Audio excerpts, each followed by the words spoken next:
আজ এমন একটা স্পেশাল মুভি নিয়ে এসেছি। এই ধরনের মুভি আর এই ধরনের টুইস্ট সিনেমার ইতিহাসে খুব কম দেখা যায়।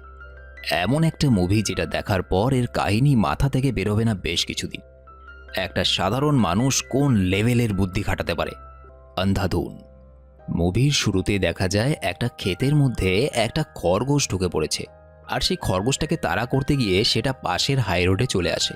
খরগোশটাকে কেউ একজন গুলি করে এবং সাথে সাথে একটা গাড়ি অ্যাক্সিডেন্ট হলে যেরকম শব্দ শোনা যায় ঠিক সেরকম শব্দ আসে। এই ঘটনাটা খুব ভালো করে মনে রাখবে, বিশাল বড় সম্পর্ক আছে এই ঘটনাটার সঙ্গে এই মুভির। এর পরের দৃশ্যে দেখানো হয় এই মহাপুরুষকে। এর নাম হলো আকাশ। এ একজন অন্ধ, দেখে তাই মনে হচ্ছে তো, কিন্তু সে অন্ধ নয়, অন্ধ সেজে থাকে। কারণ অবশ্য একটা আছে। আকাশের এই পৃথিবীতে কেউ নেই, একটা বেড়াল নিয়ে একটা ছোট্ট ঘরে থাকে, দারুণ পিয়ানো বাজায়, কিন্তু গুণী মানুষের সহজে কেউ কদর করে না, যেমন মানুষে আমার করে না। তো যাই হোক, মানুষের সহানুভূতি পাওয়ার জন্য আকাশ অন্ধ সেজে থাকে। এখানে একটা লজিক আছে, ডিটেলে এক্সপ্লেন করছি। দেখবে তুমি ভালো পিয়ানো বাজাতে পারো, যতই ভালো পারো না কেন, মানুষ তোমার যা ভ্যালু দেবে, এবার একটা অন্ধ মানুষ না দেখেই পিয়ানো বাজাচ্ছে, মানুষ কিন্তু সেটার গুরুত্ব বেশি দেবে। কারণ সেই অন্ধ মানুষটার সঙ্গে মানুষের এই সহানুভূতিটা কাজ করে যে মানুষটা অন্ধ এবং না দেখেই পিয়ানো বাজাচ্ছে। তো আকাশ এই সহানুভূতিটা পাওয়ার জন্য এই কাজ করত। যদিও আকাশের নিজের যুক্তি হলো এই যে সে অন্ধ সেজে মিউজিকের ইন্সপিরেশন খোঁজে। আর শুধুমাত্র অন্ধের অ্যাক্টিং নয়, মন্দিরে অন্ধ সেজে ভিক্ষাও করতে দেখা যায় তাকে। আবার সেই টাকা দিয়ে দামি সেলুনে শেভিংও করায় দাড়ি। একদিন রাস্তা পার হওয়ার সময় একটা মেয়ে তার স্কুটি নিয়ে ধাক্কা মারে আকাশকে। এই মেয়েটার নাম সোফি। মেয়েটা তার কাছে ক্ষমা চায় এবং কথায় কথা জানতে পারে যে আকাশ ভালো পিয়ানো বাজায়। সোফি আর তার বাবা মিলে একটা রেস্টুরেন্ট বার চালায় এবং সেখানে তারা একজন পিয়ানো আর্টিস্টই খুঁজছিল। তো আকাশ মেয়েটাকে নিয়ে আসে তাদের রেস্টুরেন্টে এবং মেয়েটার বাবা অবাক হয়ে যায় আকাশের পিয়ানো বাজানো শুনে, কারণ আকাশ সত্যি খুব দারুণ পিয়ানো বাজায় আর তার মধ্যে অন্ধ। তো আকাশ সেই রেস্টুরেন্টে পিয়ানো বাজানোর চাকরি পেয়ে যায়। এবার পরিচয় করিয়ে দিই এনার সাথে।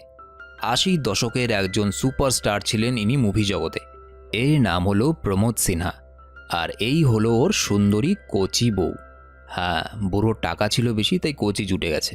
তো একদিন আকাশ পিয়ানো বাজাচ্ছিল ওই রেস্টুরেন্টে এবং সেখানে প্রমোদ সিনহা এসেছিলেন। তিনি মুগ্ধ হয়ে যান আকাশের পিয়ানো শুনে এবং আকাশকে একগাদা টাকা নিজের বাড়ির অ্যাড্রেস দিয়ে বলে, কাল আমার বিবাহবার্ষিকী, তো আমার ফ্ল্যাটে চলে এসো, আমি থাকবো, আমার ওয়াইফ থাকবে, একটা প্রাইভেট কনসার্ট হবে, তুমি মিউজিক বাজাবে, আর আমি আমার ওয়াইফকে সারপ্রাইজ দিতে চাই। আকাশ খুশি হয়, কারণ এই প্রথমবার সে মিউজিক বাজানোর জন্য এত টাকা অ্যাডভান্স পেয়েছে এবং একই সাথে সোফির সঙ্গে তার অন্তরঙ্গতা বেড়ে ওঠে। তারা পরস্পর একে অপরকে ভালোবেসে ফেলে, আর এক বৃষ্টির রাতে ঠোঁটের ব্যায়াম অবধি করে ফেলে। হ্যাঁ, সাথে শরীর চর্চাও করেছিল। কানার কপাল দেখো। তো পরদিন আকাশ পৌঁছে যায় প্রমোদ সিনহার ফ্ল্যাটে, আর এখান থেকে এই মুভির কাহিনী ব্রেন নিয়ে খেলতে শুরু করবে। বেল বাজানোর পরেই সিমি দরজা খোলে, যে কিনা প্রমোদ সিনহার স্ত্রী। সে দরজা খুলে দেখে একটা অন্ধ মানুষ দাঁড়িয়ে আছে। সে তাকে বলে, তুমি কে? আকাশ বলে, ম্যাম, আমাকে স্যার আসতে বলেছিলেন, আপনাদের আজ বিবাহবার্ষিকী, তো আমাকে পিয়ানো বাজানোর জন্য আসতে বলেছিলেন। সিমি বলে, কিন্তু আমার হাজব্যান্ড তো বাড়িতে নেই, আপনি কাজ করুন, আপনি কালকে আসবেন। আকাশ লাইফে প্রথমবার এত টাকা পেয়েছিল, এত সহজে কি করে ছেড়ে দেয়? সে জোরাজুরি করতে লাগলো। সে বলল, না ম্যাম, স্যার বলেছিলেন আজকেই বাজানোর কথা, আর আপনাকে সারপ্রাইজ দেওয়ার কথা ছিল, বাট আমি তো বলেই দিলাম, যাই হোক, তো আমি আজকেই বাজাবো। এমন সময় পাশের ফ্ল্যাটের দরজা থেকে এই বয়স্ক মহিলা বাইরে আসেন। কথাবার্তা শুনে উনি বাইরে বেরিয়ে এসেছিলেন। সিমি এটা দেখে আকাশকে ভিতরে ডেকে নেয়। আকাশকে সে জিজ্ঞেস করে, তুমি কি একদম অন্ধ? সে বলে, হ্যাঁ ম্যাম, ছোটোবেলায় ক্রিকেট খেলতে গিয়েছিলাম, ক্রিকেটের বল লেগে একটা অপটিক নার্ভ নষ্ট হয়ে গেছে, তখন থেকে আমি আর চোখে দেখতে পাই না। সিমি বলে, আচ্ছা দাঁড়াও, আমি আমার হাজব্যান্ডকে একটা কল করি। সিমি তার হাজব্যান্ড প্রমোদ সিনহাকে কল করে এবং কলে কথাও বলে এবং তারপর আকাশকে বলে, ওকে আকাশ, আমি আমার হাজব্যান্ডের সঙ্গে কথা বললাম, থ্যাংক ইউ সো মাচ, তুমি এসেছো, তো এসেছো যখন কিছু বাজিয়ে শোনাও আমাকে, আমি শুনলাম তুমি নাকি খুব ভালো পিয়ানো বাজাও। আকাশ পিয়ানো বাজানো শুরু করে এবং পিয়ানো বাজাতে বাজাতে সে হঠাৎ দেখে কার যেন দুটো পা দেখা যাচ্ছে পড়ে আছে মেঝেতে, আর পায়ের ঠিক পাশেই তাজা তাজা রক্ত ছড়িয়ে আছে। আকাশের পিয়ানো বাজানো থেমে যায়। লাস্টার পা দেখা গেলেও মুখটা সে দেখতে পাচ্ছে না। সে বুদ্ধি করে বলে, ম্যাম, আমি একটু বাথরুমে যেতে পারি আপনাদের? অবাক ব্যাপার হলো, বাথরুমে ঢুকে দরজা বন্ধ করার পরে সে ভেবেছিল একটু স্থির হবে, কারণ খুন, এত রক্ত এইসব কখনো সে দেখেনি। এইসব দেখে আকাশের মাথা ঘুরে গিয়েছিল। কিন্তু অবাক ব্যাপার হলো, দরজা লাগানোর পরেও আকাশ কিন্তু অন্ধের অ্যাক্টিং করতে থাকে। কারণ দেখানো হয় সেই বাথরুমের ভেতরে একপাশে একটা লোক পিস্তল হাতে নিয়ে দাঁড়িয়ে আছে। একবার ভেবে দেখো একটা মানুষের মনের অবস্থা কি ভয়ানক হতে পারে তখন। বাথরুম থেকে ফেরার সময় দেখা যায় ওই লাশটা আর কেউ নয়, ওই লাশটা ছিল প্রমোদ সিনহার লাশ। পাশে একটা শ্যাম্পেনের ভাঙা বোতল, কিছু ফুল পড়ে আছে। এবার কথা হলো, প্রমোদ সিনহা যদি এখানে মরে পড়ে আছে, তাহলে একটু আগে সিমি কাকে ফোন লাগিয়েছিল? সে যে বলল তার হাজব্যান্ডকে ফোন করছে, সেই বিষয়ে পরে আসছি। এবার দেখানো হয় কাহিনী ফ্ল্যাশব্যাক, কিভাবে প্রমোদ সিনহা মার্ডার হয়। তো বিবাহ বার্ষিকী উপলক্ষে সেদিন প্রমোদ সিনহা সময়ের কিছুটা আগেই বাড়িতে এসেছিলেন বউকে সারপ্রাইজ দেবেন বলে। কিন্তু বউকে সারপ্রাইজ দিতে এসে নিজেই সারপ্রাইজ পেয়ে যান। বোঝো ব্যাপার, কারণ তার বউ তখন ওই লোকটার সাথে শরীর চর্চা করছিল। আর নিজের ক্রেডিট কার্ডে অন্যকে শপিং করতে দেখলে কার না রাগ উঠবে। তো এটা দেখে প্রমোদ সিনহা প্রচণ্ড ক্ষেপে যায় এবং সেখানে পড়ে থাকা পিস্তলটা হাতে তুলে নেয়। কিন্তু খুনটা কি করে হলো সেটা দেখায় না। কাহিনী চলে আসে আবার রিয়েল টাইমে, অর্থাৎ বর্তমানে। আকাশ বসে পিয়ানো বাজাতে থাকে আর দেখে কিভাবে ওই লোকটা আর সিমি দুজনে মিলে রক্তগুলোকে মুছছে। এবং তারপর সিমি বুদ্ধি করে তার হাজবেন্ডের পুরনো রেকর্ড করে রাখা ভয়েস চালিয়ে দেয় এবং তার হাজবেন্ডের রেকর্ড করে রাখা পুরনো ভয়েসের সাথে মিল রেখে এমনভাবে কথা বলতে থাকে যাতে আকাশের মনে হয় যে প্রমোদ সিনহা বাড়িতে ফিরে এসেছে এবং তার সঙ্গেই সিমি কথা বলছে। এবং কিছুক্ষণ আগে তার স্বামীকে ফেক কল করা এবং এখন তার স্বামীর ভয়েসের সাথে মিল রেখে সে ভয়েস দিয়ে কথোপকথন চালানো, এই সব সে এই জন্য করছিল যাতে আজ বাদে কাল সবাই জানতেই পারবে যে প্রমোদ সিনহা এই পৃথিবীতে নেই। এবং তখন যাতে সিমির ওপরে কোনো রকম কোনো দোষ না আসে, সেই জন্য আকাশকে সে সাক্ষী রাখতে চেয়েছিল। একই আকাশ অন্ধ, সুতরাং সেদিক থেকে তার সুবিধা হবে। এবং তাই সে এমন একটা পরিস্থিতি সৃষ্টি করছিল যেখানে থেকে একটা অন্ধ মানুষের মনেই হবে যে লোকটা বাড়িতেই আছে এবং সুস্থ সবল ছিল। অর্থাৎ সে যদি পরবর্তীতে মার্ডার হয়ে গিয়ে থাকে তাহলে সেটা বাইরে গিয়ে মার্ডার হয়েছে, বাড়িতে হয়নি। বুদ্ধির লেভেল দেখো। প্রমোদ সিনহার বডিটা কেটে পিস পিস করে একটা বড় ব্যাগের মধ্যে ভরে এই লোকটা সেটা নিয়ে চলে যায়। আকাশ সেখানে পিয়ানো বাজানো শেষ করে রাস্তায় এসে এক জায়গায় একটা বেঞ্চিতে বসে ভাবতে থাকে কি করবে। পুলিশের কাছে যাবে নাকি চুপ করে যাবে? আকাশ অন্ধ সেজে মানুষকে বোকা বানাতে পারে, কিন্তু তার ভেতরের চরিত্র এবং মানসিকতা বা মানবিকতা পজিটিভ ছিল। সে ঠিক করে সে পুলিশকে বলে দেবে সব কিছু। এই সময় একজন মহিলাকে দেখা যায়। এই মহিলা চরিত্রটাকে খুব ভালো করে মনে রাখবে, পরবর্তীতে কাজে আসবে। তো এই মহিলা আসে টিকিট বেচতে এবং এই মহিলা আকাশকে বলে, তুমি অন্ধ মানুষ, একটা টিকিটে হাত লাগিয়ে দাও তো, ওটাই লাকি হবে। আকাশ সেটাই করে এবং তাকে বলে যে মাসি আমাকে একটা অটো ডেকে দাও না। এবং সেই মহিলাটাকে দেখা যায় সে একটা অটো ড্রাইভারকে বলছে, ওই স্যারকে ছেড়ে দিয়ে আয়। আর এই অটো ড্রাইভারটাকেও খুব ভালো করে মনে রাখবে এবং সাথে অটোর পেছনে লাগিয়ে রাখা এই পিকচারে ঐশ্বরিয়া রায়ের পিকচার এবং হিন্দিতে লেখা আছে মুরমুরকে না দেখো। এই সবগুলো জিনিস এই কাহিনীর সঙ্গে ডাইরেক্ট সম্পর্ক আছে প্রচণ্ডভাবে। তো যাই হোক, আকাশ এসে পৌঁছয় পুলিশ স্টেশনে। সেখানে গিয়ে সে বলে, স্যার একটা রিপোর্ট লেখাবো, একটা মার্ডার হয়ে গেছে। পুলিশ অফিসার বলে, ঠিক আছে ঠিক আছে, দাঁড়াও, আমাদের বড় স্যার আসছে, বড় স্যারকে বলো। ওই পাশের রুম থেকে পুলিশের বড় অফিসারটা বেরিয়ে আসে এবং অবাক ব্যাপার এই যে দেখা যায় এই লোকটা সেই লোক যে কিনা প্রমোদ সিনহার বাড়িতে ছিল, যাকে কিনা আকাশ সেই রক্ত পরিষ্কার করতে এবং প্রমোদ সিনহার বডিটাকে কেটে ব্যাগে ভরে সেখান থেকে নিয়ে যেতে দেখেছিল। আর এখান থেকে কাহিনী আরেক লেভেল ওপরে মোড় নেয়। আকাশকে পুলিশ অফিসারটা জিজ্ঞাসা করে, কার খুন হতে দেখেছিস তুই? আকাশ বলে, স্যার মানে আমার বিড়ালটা খুঁজে পাচ্ছি না, আমার মনে হয় আমার বিড়ালটাকে কেউ খুন করে ফেলেছে, তাই রিপোর্ট লেখাতে এসেছি। পুলিশ অফিসার বুঝে যায় হয়তো এই অন্ধ দেখতে পারে, আর প্রমোদ সিনহার বাড়িতে যে মার্ডারটা করেছি ওই বাড়িতে যা যা হয়েছে এ তখন সব কিছু দেখছিল। পুলিশ অফিসার আকাশকে বলে, এক কাজ কর, চল তোর বাড়িতে যাই, দেখি বিড়ালটা খুঁজে পাই কিনা, চল। এখানে দেখা যায় পুলিশ অফিসারের স্ত্রীকে। এখানে পুলিশ অফিসারটার নাম বলে দিই, পুলিশ অফিসারটার নাম হলো মনোহর। আর বউয়ের সামনে মনোহর ভেজা বেড়াল হয়ে থাকে আর বাইরে অন্যের বেড়াল নিয়ে শরীরচর্চা করে। বোঝো ব্যাপার। তো আকাশের বাড়িতে এসে সে নানাভাবে আকাশকে পরীক্ষা করতে থাকে যে সত্যি অন্ধ কিনা আকাশ। আকাশও কিছুতেই বুঝতে দেয় না যে সে অন্ধ নয়। এরপর মনোহর সেখান থেকে চলে যায়। কিছুক্ষণ পর টিভিতে নিউজ দেখা যায় প্রমোদ সিনহার গাড়ি পাওয়া গেছে, ডেড বডি পাওয়া গেছে, কেউ তাকে খুন করেছে। এবার মনোহর আর সিমির দরকার ছিল একটা নকল খুনির। কারণ খুন যেহেতু হয়েছে, যতদিন না পর্যন্ত খুনি না ধরা পড়বে এই কেসটার জল গড়াতেই থাকবে। আর গড়াতে গড়াতে যদি একবার সিমির দিকে নজর যায় তাহলে অন্য ব্যাপার দাঁড়িয়ে যাবে। তো সেই জন্য মনোহর আর সিমি বুদ্ধি করে প্রমোদের দামি রোলেক্স কোম্পানির ঘড়িটা পাবলিক টয়লেটে ফেলে দেয়। আর একজন লোক বাথরুম করতে গিয়ে সেটা দেখে আর হাতে তুলে নেয়। আর ঠিক তখনই পুলিশ তাকে ধরে খুনি সাজিয়ে নিয়ে যায়। আর বলা হয় প্রমোদ সিনহার ঘড়ি যেহেতু এর কাছে পাওয়া গেছে, সুতরাং এ হয়তো প্রমোদ সিনহাকে খুন করেছে টাকার জন্য। এসব এই জন্য করা হয় যাতে সিমির ওপরে মানুষের সন্দেহ না হয়। এ হলো প্রমোদ সিনহার প্রথম পক্ষের স্ত্রীর সাথে হওয়া সন্তান, এর নাম দানি। সে বাবার মৃত্যুতে ভেঙে পড়েছে। এমন সময় সেখানে আকাশ আসে। আকাশকে দিয়ে পুলিশ একটা বয়ানে সাইন করায়। সেই বয়ানটাতে লেখা ছিল যে সেদিন সে প্রমোদ সিনহার বাড়িতে গিয়েছিল, আর প্রমোদ সিনহা বাড়িতে সুস্থ অবস্থায় এসেছিল এবং সুস্থ অবস্থাতে সে আবার বেরিয়ে যায়। সুতরাং বাড়িতে তার কিছুই হয়নি।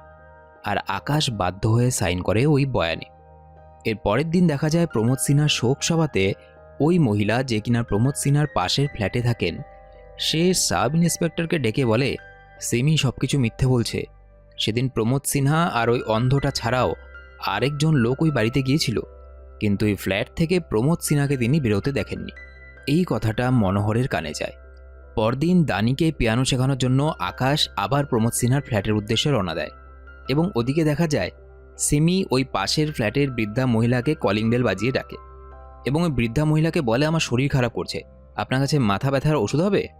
সেই বৃদ্ধা মহিলা যখন তাকে ওষুধ দিতে আসে, ঠিক সেই সময় বৃদ্ধা মহিলাকে একদম ওপর থেকে ছুঁড়ে ফেলে দেয় সিমি। আর ঠিক ওই সময়ই লিফটের দরজা খোলে ওই ফ্লোরে। সুতরাং আকাশ আবার আরেকটা খুন হতে দেখে ফেলে। সিমি ঘাবড়ে যায়। ঘাবড়ে গিয়ে সে আকাশের দিকে তাকায়, কিন্তু আকাশ এবারও কিছু না দেখার ভান করে, অর্থাৎ অন্ধ সেজে আগের মতোই সে দরজার কলিং বেল টিপতে থাকে। মনোহরকে সেদিন প্রমোদ সিনহার ফ্ল্যাটে আসতে দেখেছিল এবং বেরোতে দেখেছিল সেই বৃদ্ধ মহিলা, এবং সেই জন্যই তাকে খুন করা হয়। আকাশ মারাত্মক ভয় পেয়ে যায়। পরপর 3 দিনে 2টো খুনের সাক্ষী সে, কিন্তু কাউকে বলতে পারছে না। সে নিজের বাড়িতে ফিরেই সোফিকে কল করে। সোফিকে বলে, সোফি তুমি তাড়াতাড়ি আমার বাড়িতে এসো, তোমাকে কিছু বলার আছে, খুব জরুরি, আমার কিছুই ভালো লাগছে না। একটু পরেই বেল বাজে। দরজা খুলে সে দেখে সিমি দাঁড়িয়ে আছে বাইরে, একটা মিষ্টির বাক্স হাতে। সিমি বলে, আজকে প্রমোদের অস্থি বিসর্জন দিলাম আকাশ, তাই তোমাকে মিষ্টি খাওয়াতে এলাম। আকাশ বুঝতে পারে এই মহিলা যেমন চরিত্রের, সে মিষ্টি খাওয়াতে তো আসেনি, কিছু না কিছু তো কাণ্ড হবে। সিমি তাকে বলে, আকাশ একটু কফি করে আনো না। আকাশ যখন কফি তৈরি করে নিয়ে ফিরে আসছিল, হঠাৎ করে সিমি ভূত সেজে বসেছিল দরজার এক পাশে, একটা মুখোশ পরে। কারণ সে আকাশকে ভয় পাওয়াতে চেয়েছিল। সে দেখতে চেয়েছিল যে আকাশ এই ভূতের মুখোশটা হঠাৎ করে দেখে চমকে ওঠে কিনা। যদিও অন্ধ না হয়ে থাকে তাহলে তো নিশ্চয়ই চমকে উঠবে, কিন্তু আকাশ ভয় পেল না। এরপর কফির মধ্যে বিষ মেশাতে থাকে সিমি, আর আকাশকে বলে, আকাশ খেয়ে নাও, ঠান্ডা হয়ে যাবে তো। আকাশ ছলচাতুরি করে চায়ের কাপটাই ফেলে দেয় এমনভাবে যেন ওটা হাত লেগে পড়ে গেছে, এবং সিমি বুঝে যায় যে আকাশ অন্ধ নয়। সিমি সাথে সাথে দাঁড়িয়ে পড়ে এবং পিস্তল বের করে। আকাশ ধরা পড়ে যায় এবং স্বীকার করে নেয় যে সে অন্ধ নয়। সিমি জোরে জোরে হাসতে থাকে। সেই হাসি নিষ্ঠুর ক্রূর শয়তানের হাসি। আকাশ অনেক কাকুতি মিনতি করা শুরু করে।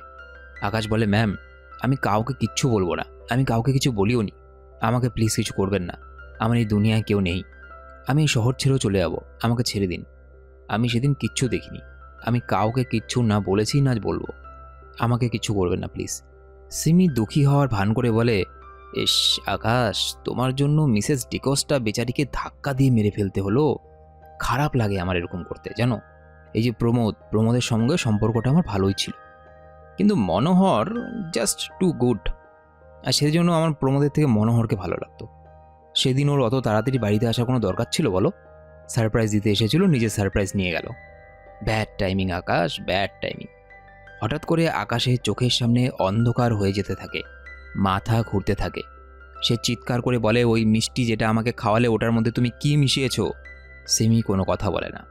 আকাশ কোনো রকমে বাথরুমে ঢোকে বমি করার চেষ্টা করে, কিন্তু অজ্ঞান হয়ে যায়।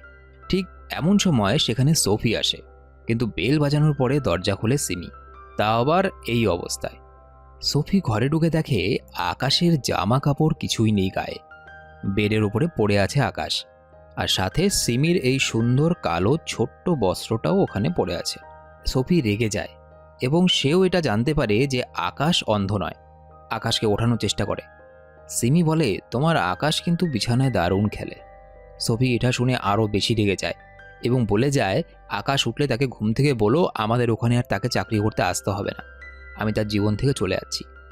সোফি সেখান থেকে চলে যায় এবং সিমি এটা এই কারণে করেছিল কারণ ও জানতো আকাশের একমাত্র কাছের মানুষ বলতে যে ছিল সেটা ছিল শুধু সোফি। সুতরাং সোফিকে আগে দূর করা দরকার আকাশের জীবন থেকে, যাতে এই খুনের ঘটনাগুলো আকাশ কাউকে বলতেই না পারে। মনোহর সিমিকে বলে, ওকে অন্ধ করে দিলে কেন? মেরে ফেলতে পারতে তো।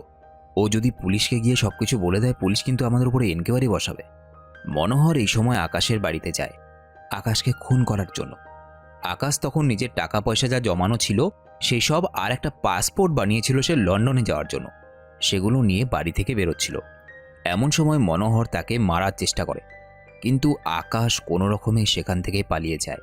আর পরের দিন আকাশের যখন জ্ঞান ফেরে তখন সেখানে সেই অটোওয়ালা যাকে মুভির প্রথমে দেখানো হয়েছিল, একজন ডাক্তার, আর সেই লটারির টিকিট বিক্রি করে ওই বউটা ওখানে ছিল। সেই মহিলাটা বলে, স্যার আমরা আপনাকে হাসপাতালে নিয়ে এসেছি, কাল রাতে আপনি রাস্তায় পড়েছিলেন অজ্ঞান হয়ে। আকাশ বলে, ডাক্তারবাবু আমার চোখটা ঠিক করে দিন। ডাক্তার বলে, চোখের ডাক্তার সন্ধ্যাবেলায় আসবে, আপনি বিশ্রাম করুন, আমি একটা ইঞ্জেকশন দিয়ে দিচ্ছি। এবার ব্যাপার হলো, ইঞ্জেকশন দেওয়ার বদলে দেখা যায় আকাশের শরীর থেকে রক্ত টেনে বের করা হচ্ছে। আরও রহস্যের ব্যাপার হলো এই যে হাসপাতালে একমাত্র আকাশ ছাড়া আর কোনো রোগীকে দেখা যাচ্ছে না, সুতরাং হাসপাতালটা কিন্তু ফাঁকা এবং পাশে একটা রেল লাইন আছে, কারণ ট্রেন যাওয়ার শব্দ শোনা যাচ্ছিল। একটু পরে বোঝা যায় যে এই অটোওয়ালা আর ওই মহিলা অসহায় নিরীহ লোকদের এখানে নিয়ে আসে এবং এই মহান ডাক্তার তাদের কিডনি বের করে সেই কিডনি বিক্রি করে দেয় এবং সেটার জন্য লক্ষ লক্ষ টাকা পায় এরা। এবং কিডনি বের করে নেওয়ার পর সেই শরীরগুলোকে রেল লাইনের ওপরে ফেলে দেওয়া হয় এবং যেহেতু ওই জায়গাটার আশেপাশে সম্পূর্ণ জঙ্গল, তাই রেল লাইনের বডিগুলো ফেলার পর যতগুলো রেল যায় শরীরটার ততগুলো টুকরো হয়ে যায় এবং ফলে সেই বডিগুলোকে আর চিহ্নিত করা যায় না, আর কেউ খবরও পায় না। তো এই হাসপাতালটা একসময় মানসিক রোগীদের জন্য হাসপাতাল ছিল, এখন এখানে সব কিছু বন্ধ হয়ে গেছে। তো এই পরিত্যক্ত হাসপাতালটাকে ওরা বেছে নিয়েছে এসব কাজ করার জন্য। এদিকে মনোহর এসে সিমিকে বলে, সিমি আকাশ আমার হাত থেকে পালিয়ে গেছে, ওকে যেভাবেই হোক খুঁজে বের করতে হবে আর মেরে ফেলতে হবে। এদিকে আকাশকে ডাক্তার বলে, তোমাকে একটা ঘুমের ইঞ্জেকশন দিচ্ছি, তোমার ঘুম দরকার। এই সময় ডাক্তারের কাছে বারবার তার বাড়ি থেকে ফোন আসতে থাকে। ডাক্তার বিরক্ত হয়ে কল ধরে বলে, আরে বাবা আমি অপারেশনটা করে নেই তারপর আমি ফোনটা ধরছি, ঠিক আছে?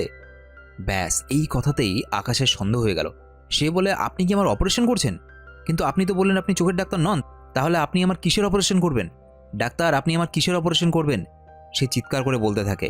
ডাক্তার কিচ্ছু বলে না, ডাক্তার শুধু বাকি দুজনকে বলে, তাড়াতাড়ি ধর ওকে, শক্ত করে ধর। অটোওয়ালা আর মহিলাটা ওকে জোর করে শক্ত করে ধরে রাখে। আকাশ নিজেকে ছাড়ানোর সব রকম চেষ্টা করে এবং শেষে এটাও বলে, আমার কাছে 1 কোটি টাকা আছে, আমাকে মেরো না, আমাকে মেরো না, আমি এই 1 কোটি টাকা তোমাদের দিয়ে দেবো। কিন্তু ওরা তাতেও ছাড়ে না। আকাশ মহিলাটার উদ্দেশ্যে চিৎকার করে বলে, তোমার হাতে থাকা শিব ভগবানের কসম তোমাদেরকে, তোমরা আমার সঙ্গে উল্টোপাল্টা কিছু করবে না, ভগবান কিন্তু সহ্য করবে না। ততক্ষণে ডাক্তার ইঞ্জেকশন দিয়ে দিয়েছে অজ্ঞান হওয়ার, আর আকাশ অজ্ঞান হয়ে যায়। ডাক্তার যখন তার পেটে ছুরিটা লাগাতে যাবে এই সময় মহিলাটা হঠাৎ করে চিৎকার করে বলে, 1 মিনিট, এই লোকটাকে আমি অনেক দিন ধরে চিনি, এটা তো অন্ধ, তাহলে ও কি করে জানলো যে আমার হাতে শিব ভগবানের ট্যাটু আছে? আমার হাতে তো সত্যি একটা শিব ভগবানের ট্যাটু আছে। পরের দৃশ্যে দেখানো হয় আকাশের জ্ঞান ফেরে। সে ভেবেছিল ওরা ওর কিডনি বের করে নিয়েছে, কিন্তু ওরা বলে যে চিন্তা করো না, আমরা তোমার সঙ্গে কিছু করিনি। আকাশের ওই কথাটাতে ওদের সন্দেহ হয়েছে যে আকাশ সব কিছু দেখতে পায়, সে অন্ধ নয়। কারণ ও যদি অন্ধ হতো তাহলে ওই মহিলার হাতে থাকা ট্যাটু সম্বন্ধে সে কী করে জানলো? ওই মহিলা আকাশকে জিজ্ঞাসা করে, তুমি কি করে জানো যে আমার হাতে শিব ভগবানের ট্যাটু আছে? আকাশ বলে, শুধু তাই নয়, তোমার মুখটা একটু ব্যাকাটে টাইপের, আর তোমার হাইটটাও একটু ছোট, আর তোমার সঙ্গে যে অটোওয়ালা আছে, শোন তুই তো ঐশ্বরিয়া রায়ের ফ্যান তাই তো? তোর অটোর পেছনে একটা ঐশ্বরিয়া রায়ের ছবি লাগানো আছে, আর পেছনে এটাও লেখা আছে মুরমুরকে না দেখো, আর তোর চুলগুলো মালিঙ্গার মতো কোকড়ানো, তোর হাইটটাও একটু ছোট। আমি সব জানি, সুতরাং আমাকে একদম অসহায় অন্ধ ভাবিস না। এখানে ভাগ্যের খেলা দেখো, আগে আকাশের চোখ যখন ভালো ছিল সে অন্ধ সেজে মানুষকে বোকা বানাতো, আর এখন নিজের প্রাণ বাঁচাতে সে সত্যিকারের অন্ধ হওয়া সত্ত্বেও চোখে সব কিছু দেখতে পাচ্ছে এরকম অ্যাক্টিং করছে। অর্থাৎ আকাশ তখনও মানুষ ঠকাচ্ছিল, আকাশ এখনও মানুষ ঠকাচ্ছে। তখন করেছিল টাকা ইনকাম করার জন্য, আর এখন নিজেকে বাঁচানোর জন্য। আকাশ ডাক্তারকে বলল, দেখুন আমাকে সাহায্য করুন, আমার কিডনি বেচার ক লাখ টাকা পাবেন, কিন্তু আমাকে সাহায্য করলে আমি 1 কোটি টাকা দিতে পারবো। এবং আকাশ একটা প্ল্যান বানায়। সিমিকে দেখা যায় সে নিজের ফ্ল্যাটে ফেরে এবং হঠাৎ করে দেখে অবাক হয়ে যায় যে তার ফ্ল্যাটে আকাশ বসে দানিকে পিয়ানো শেখাচ্ছে। সিমি অবাক হয়ে যায়। আকাশ বলে, মিসেস সিনহা কেমন আছেন? লন্ডন চলে যাব, তাই ভাবলাম আপনাকে একটু বাই বলে যাই, নয়তো আপনি তো আবার মাইন্ড করবেন, কথায় কথায় রেগে যান আপনি। সিমি ভাবে গাধাটা যখন নিজেই এসেছে, আজ তো একে শেষ করেই ছাড়ব। সে প্ল্যান বানায়। সে বলে, আকাশ চলো তোমাকে আমি বাড়িতে ড্রপ করে দিয়ে আসি, তুমি একা একা যাবে? আকাশ অনেকটা উৎসাহের সাথে এবং কনফিডেন্স নিয়ে বলল, হ্যাঁ হ্যাঁ নিশ্চয়ই চলুন, আমি তো এটার জন্য অপেক্ষা করছিলাম। সিমি কিছু বুঝতে পারে না। সিমি মনোহরকে ফোন করে বলল, শোনো এই গাধাটা আমার সাথে আছে, কি করব বলো? মনোহর বলল, একটা কবরস্থান আছে পাশেই, ওখানে তুমি আকাশকে নিয়ে আসো, আজকে ওখানে ওটাকেই পুঁতব। গাড়িতে যেতে যেতে আকাশ সিমিকে বলল, ম্যাম আপনি আমার চোখটা কেন অন্ধ করে দিলেন? আমি তো আপনাকে বলেছিলাম যে আমি কাউকে কিছু বলবো না, এটা আপনি ঠিক করেননি আমার সাথে। তো আপনার জন্য আমার কাছে একটা অফার আছে, আমার চোখে অপারেশন হবে, আপনি আমাকে 10 লক্ষ টাকা দিয়ে দিন। আমি কথা দিচ্ছি আমি আর কিচ্ছু করবো না, আমার চোখের অপারেশন করাবো কর্নিয়ার, এবং অপারেশন করানোর পরে আমি এখান থেকে সোজা লন্ডন চলে যাব। সিমি বলে, একেই অন্ধ, আবার তুই ব্ল্যাকমেলও করছিস, কোনো টাকা পাবি না। রাস্তায় এক জায়গায় এসে গাড়ি থেমে যায়। রাস্তার মাঝপথে একটা অটো দাঁড় করানো আছে, রাস্তার মাঝামাঝি একদম। সিমি হর্ন দেয় কিন্তু অটোর থেকে কোনো সাড়া শব্দ আসে না। আকাশ বলে, কি হলো, একটা অটো দাঁড়িয়ে আছে নাকি? সিমি অবাক হয়ে যায়। সিমি বলল, তুমি কি করে দেখতে পাচ্ছ? আকাশ বলল, না না আমি এমনি গেস করলাম। আচ্ছা অটোর পেছনে কি ঐশ্বরিয়ার ছবি লাগানো আছে আর লেখাও আছে যে মুড়মুড়কে না দেখো? সিমি অবাক হয়ে যায়। সিমি চিৎকার করে বলে, আকাশ তুমি আমাকে আবার বোকা বানাচ্ছ, তার মানে কি তুমি আবার দেখতে পাচ্ছ? আমি তো তোমার চোখটা নষ্ট করে দিয়েছিলাম। এই কথা বলা মাত্র আকাশ তাকে ক্লোরোফর্ম দিয়ে রুমালের মধ্যে অজ্ঞান করে দেয় এবং সন্ধ্যাবেলায় মনোহরের বাড়িতে ফোন করে ওই অটোওয়ালা আর ওই লটারির টিকিট বেচনেওয়ালিকে নিয়ে। মনোহরের বউ ফোন তোলে। আকাশ বলে, আপনি জানেন আপনার হাজব্যান্ড ওই সিমির সঙ্গে তার অবৈধ সম্পর্ক আছে, তাও আবার শারীরিক সম্পর্ক। আপনি তো আপনার হাজব্যান্ডকে খুব বাধ্য বলে মনে করেন, তাই তো? কিন্তু আপনি ভুল ভাবতেন। আপনার স্বামী আপনার কাছেই ভেজা বিড়াল, বাইরে জঙ্গলি বিড়াল। তো আমার কাছে ভিডিও আছে, সব কিছুই আছে, প্রমাণও আছে। তো আমার 1 কোটি টাকা দরকার। আপনার হাজব্যান্ডের কাছে প্রমোদ সিনহার 1 কোটি টাকা আছে, ওই 1 কোটি টাকা নিয়ে আসতে বলুন, নয়তো আমি খবরগুলো সব কিছু মিডিয়া, টিভি চ্যানেল, নিউজ চ্যানেলে দিয়েছি। জানেনই তো আজকাল ডিবেট, তারপর এইসব বিষয় নিয়ে কতটা টিআরপি পাওয়া যায়, তো সেখানে দিলে পরেও আমাকে বিশাল টাকা দেবে। তো আপনার রেপুটেশন একদিকে আর এদিকে আমার টাকা একদিকে, আপনি ডিসাইড করে নিন কী করবেন না করবেন, ঠিক আছে? মনোহরের বউ এই সমস্ত কিছু জানতে পারার পরে এই অবস্থা হয়। হ্যাঁ, আগেই বলেছিলাম বউয়ের সামনেও বিড়ালের বাচ্চা। তো সিমিকে সেই হাসপাতালে নিয়ে আসা হয় আর সিমিকে বলা হয়, তুমি দুটো মার্ডার করেছো, এটা তুমি স্বীকার করো। সিমি বলে, না তোমরা ভুল ভাবছো, প্রমোদের মার্ডার করিনি।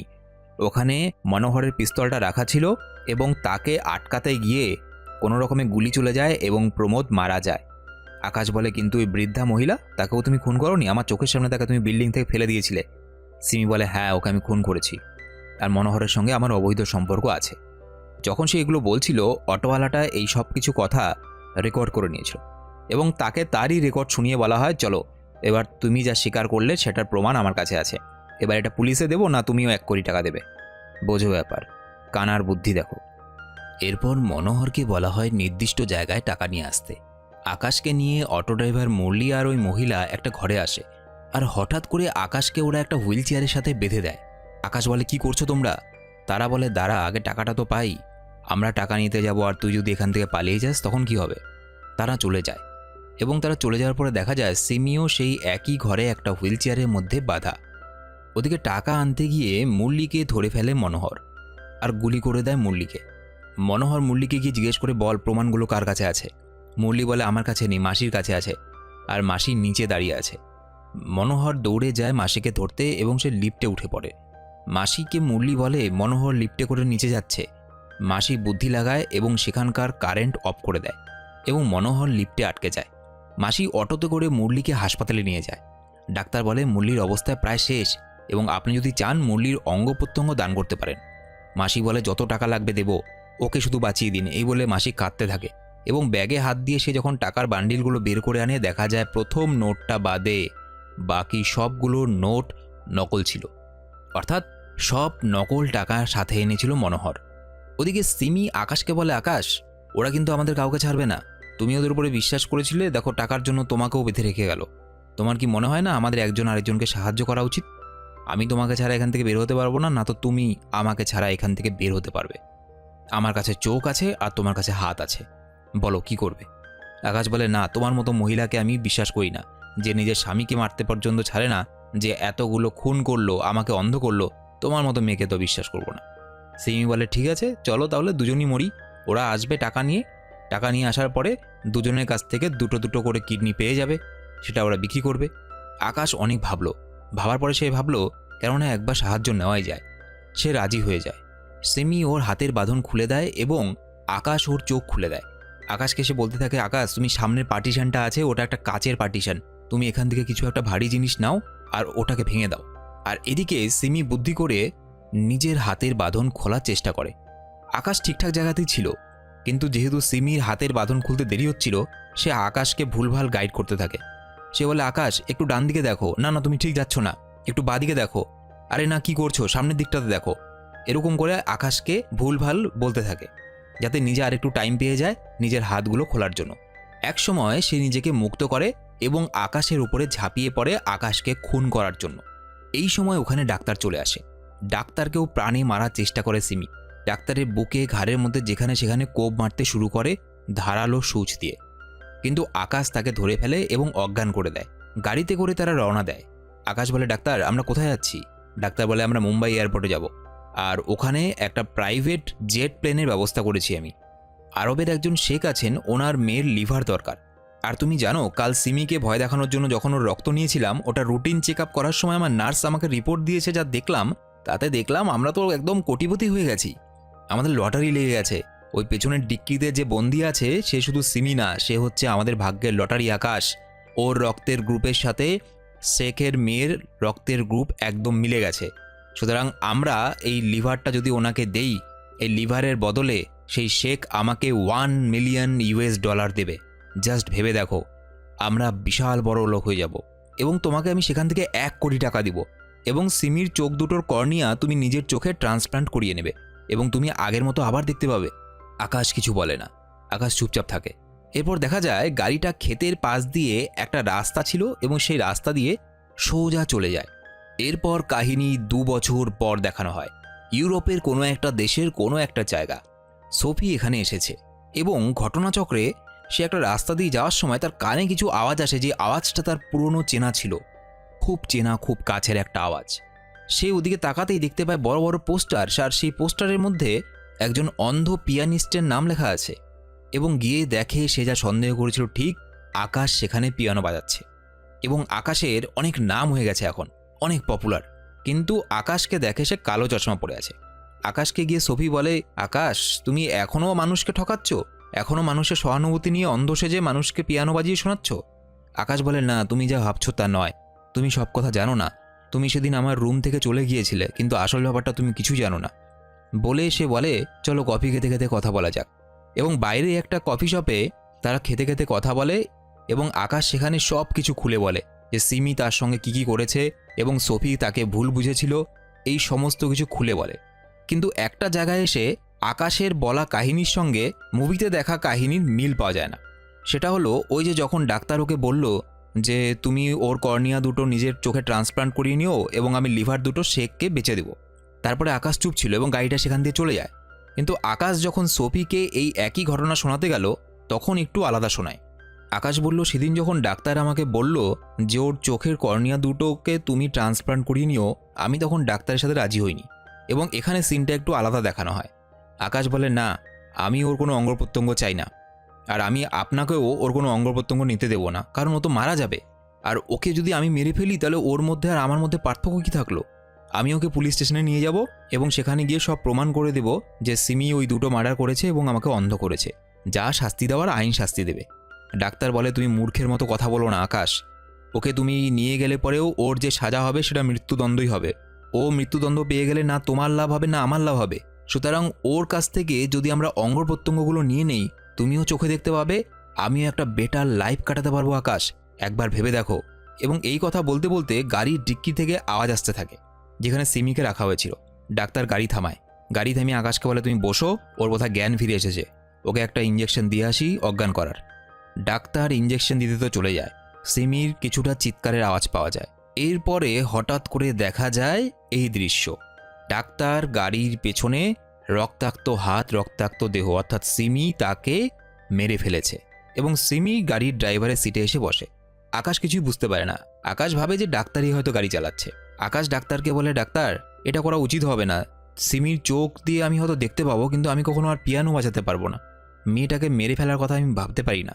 আসলে এখানে বলে দেই, আমরা জানি আকাশ প্রচণ্ড চালাক ছিল এবং নিজের ব্রেন বিশালভাবে ইউজ করতে পারতো।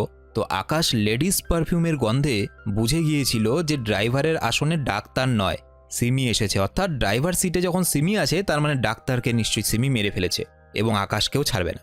এবং সেই জন্যই আকাশ এই কথাগুলো বারবার বলছিল যে না, মেয়েটাকে আমি মারতে পারবো না, আমি কোনোদিন পিয়ানো বাজাতে পারবো না, তাহলে আমাকে প্লিজ এখানে রাস্তায় ছেড়ে দিন, আমি কাউকে কিচ্ছু বলবো না, আমাকে রাস্তার একপাশে নামিয়ে দিন। সিমি গাড়ি ব্রেক করে এবং আকাশকে বলে যাও নেমে যাও। আকাশ বলে তুমি? সিমি বলে যাও, জাস্ট নেমে যাও তুমি, এই আর কিছু বলতে চাই না, কিছু শুনতেও চাই না, নামো। আকাশ ওখানে মাঝ রাস্তায় দাঁড়িয়ে থাকে এবং সিমি গাড়িটা নিয়ে অনেক দূর যায়, গিয়ে গাড়িটাকে ইউ টার্ন নেয়, গাড়িটা ঘুরিয়ে আকাশের দিকে প্রচণ্ড স্পিডে আসতে থাকে।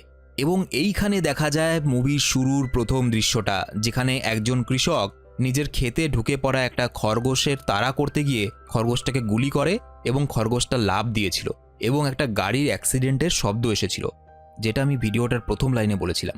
তো এইখানে দেখা যায় সেই খরগোশটা সিমির গাড়ির সামনেই লাফিয়ে পড়ে এবং সিমির গাড়িটা নিয়ন্ত্রণ হারায়, আকাশের গায়ে সেই গাড়িটা আর লাগে না, সেই গাড়িটা পাশের একটা গর্তের মধ্যে সজোরে গিয়ে ধাক্কা মারে এবং গাড়িতে আগুন ধরে যায়। এসব শোনার পরে সোফি অবাক হয়ে যায়। সে আকাশকে বলে আমাকে ক্ষমা করে দিও, তুমি এত কিছু সহ্য করেছো। আকাশ বলে তুমি এখানেই আছো তো, কাল সন্ধেবেলা তোমার সাথে দেখা হচ্ছে। এবং এই সময় একজন মেয়ে আসে এবং আকাশকে একটা লাঠি দিয়ে যায়। সে আকাশকে বলে স্যার এটা কি আপনার? আকাশ বলে হ্যাঁ হ্যাঁ, এটা আমারই লাঠি। এবং সেই লাঠিটাতে দেখা যায় সেই লাঠিটাতে একটা খরগোশের মাথা বানানো ছিল কাঠ দিয়ে এবং শেষ দৃশ্য দেখা যায় এটা। তো মুভিটা এখানে শেষ হয়ে গেলেও এই মুভিটা নিয়ে একটা বিতর্ক ছিল, যে মুভিটার এন্ডিং নিয়ে। কারণ এখানে একই সিনকে দুবার দুরকমভাবে দেখানো হয়েছে। আসলে কোনটা সত্যি? আকাশ কি এখনও সত্যিই অন্ধ, নাকি সে আগের মতোই মানুষকে আবার বোকা বানাচ্ছে? তোমাদের কি মনে হয়? তো আপাতত আমি তোমাদের উপরে ছাড়লাম, তোমরা কমেন্টের মধ্যে লিখে জানাবে। এটার এন্ডিং নিয়ে আমি একটা ডেডিকেটেড ভিডিও বানাবো, দুদিনের মধ্যে আপলোড করে দেবো। তো আজকের যেহেতু এই ভিডিওটা অনেকটা বড় হয়ে গেছে, তো এটার সাথে দিলাম না। তো ভিডিওটা ভালো লেগে থাকলে ভিডিওতে একটা লাইক করে দিও, আর চ্যানেল নতুন হলে চ্যানেলটা সাবস্ক্রাইব করে পাশে থাকা বেল আইকনটা ক্লিক করে দাও, যাতে পরবর্তীতে এইরকমই মাস্টারপিস মুভির এক্সপ্লেন ভিডিও এলে সেটার নোটিফিকেশন তুমি পেয়ে যাও। চ্যানেলটা তাড়াতাড়ি সাবস্ক্রাইব করে দাও, নয়তো সিমির মতো লাইভ পার্টনার জুটবে। দেখা হচ্ছে পরের ভিডিওতে, বাই।